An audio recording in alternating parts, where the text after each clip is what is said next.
नमस्कार, मैं डॉक्टर अमिताभ बनर्जी, यूएचओ का चेयरपर्सन। क्यूवाई हमारे मीडिया पार्टनर है।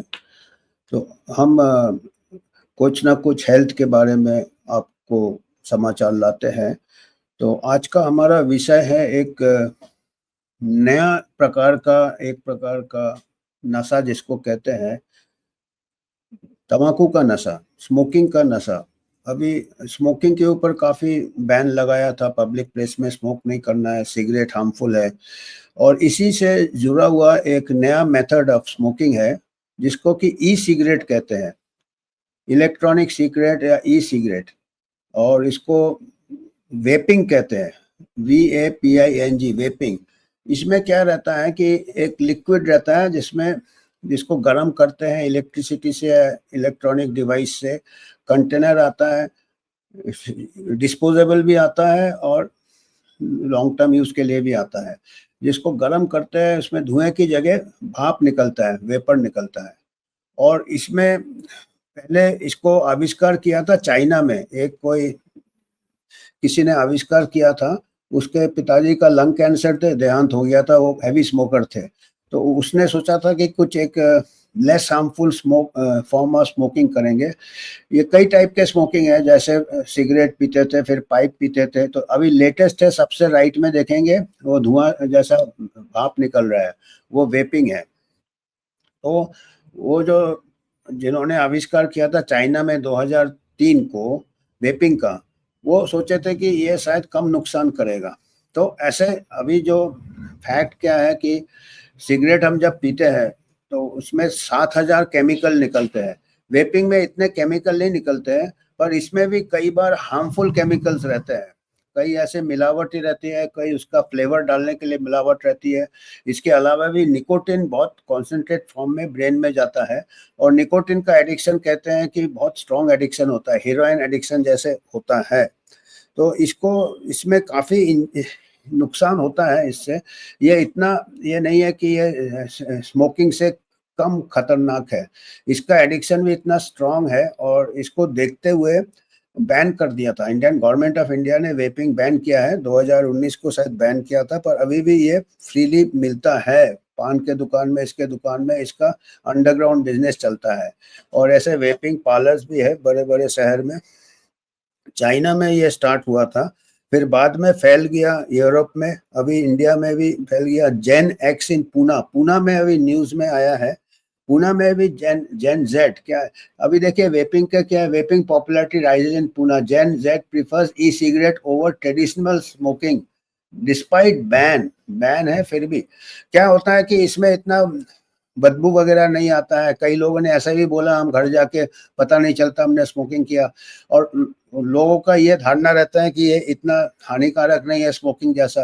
पर इससे कई डेथ्स हो गए हैं यूएसए में, जो रिपोर्टेड है 68 डेथ्स हो गए हैं वेपिंग से।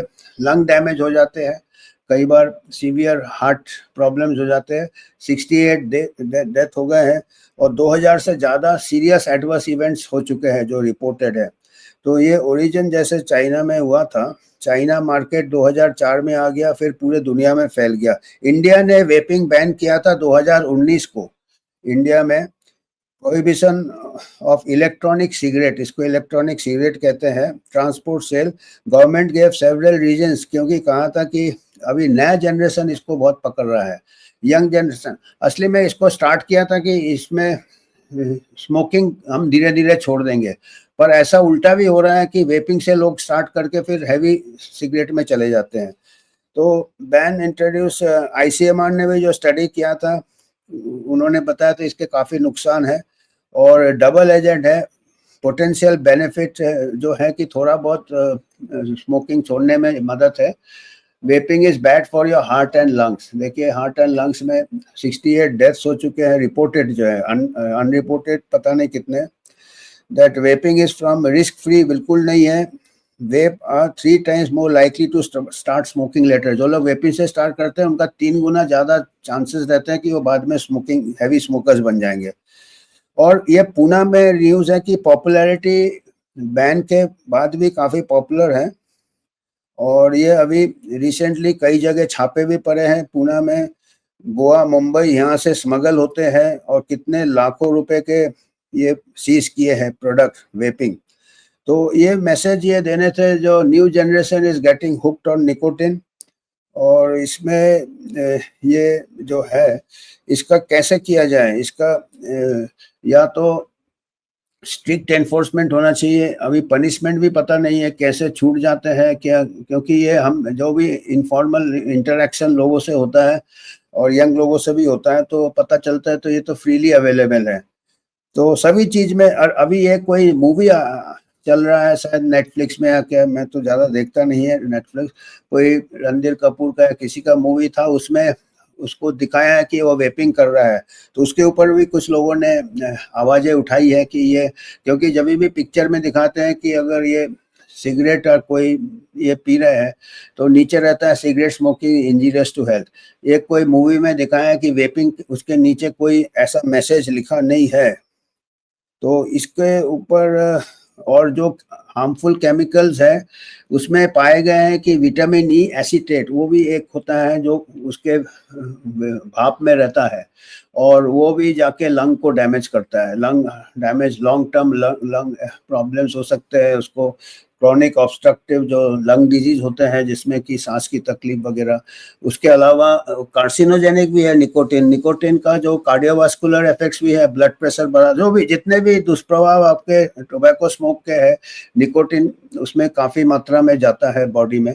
और केमिकल्स हो सकते हैं कि कम जाते हो दूसरे, क्योंकि मैंने कहा जैसे सिगरेट के स्मोक में 7,000 केमिकल है, इसमें इतने केमिकल नहीं है। पर कई बार कई ऐसे क्योंकि ये अभी बैन होने के बाद ये थोड़ा ये हो जाता है, इसके ऊपर कोई रेगुलेशन नहीं रहता है। इसमें फिर कई ऐसे केमिकल्स भी कई बार मिला देते हैं जो कि टॉक्सिक होते हैं। उसको कई बार अट्रैक्टिव बनाने के लिए उसको थोड़ा फ्लेवर डाल देते हैं। तो वो सब हार्मफुल सब्सटेंसेस है। उसके अंडर वो किस टाइप का उसका टॉक्सिसिटी होगा, वो किस टाइप का उसका दुष्प्रभाव होगा, और उसका कुछ हमको पता नहीं है। क्योंकि जो भी चीज़ अंडरग्राउंड चला जाता है उसमें कोई सब छुप छुप के होता है। तो इसलिए हमको यूथ को पर्टिकुलरली बताना है कि वेपिंग फैशनेबल नहीं है, और ये रोल मॉडल्स जो अगर बताते हैं कहीं मूवी वगैरह में उनको न फॉलो करें। और हमको इसके ऊपर मैसेज देना था। तो आज हमको ये मुद्दा सामने लाना था। जो वेपिंग पॉपुलर हो रहा है, एक चीज़ को हम बैन करते हैं तो दूसरा चीज़ पॉपुलर हो जाता है। तो इसके ऊपर भी हमको नज़र रखना। कानून बनाया हुआ है पर कानून के बावजूद भी अवेलेबल है, तो इसके ऊपर हमको चिंता प्रकट करना था आज यूएचए की तरफ से। तो आज हमको इतना ही कहना था। धन्यवाद। आपको अगर कोई योगदान करना है तो आप इसको स्कैन करके दे सकते हैं। हमारा यूएचओ का फंड है जो ऑडिट होता है, जो पब्लिक फंडिंग से। हम किसी से स्पॉन्सरशिप नहीं लेते, ना कोई टोबैको कंपनी से, ना ड्रग कंपनी से, ना कोई पॉलिटिकल एफिलिएशन है। हम आप लोगों के मदद से ही काम करना चाहते हैं। धन्यवाद।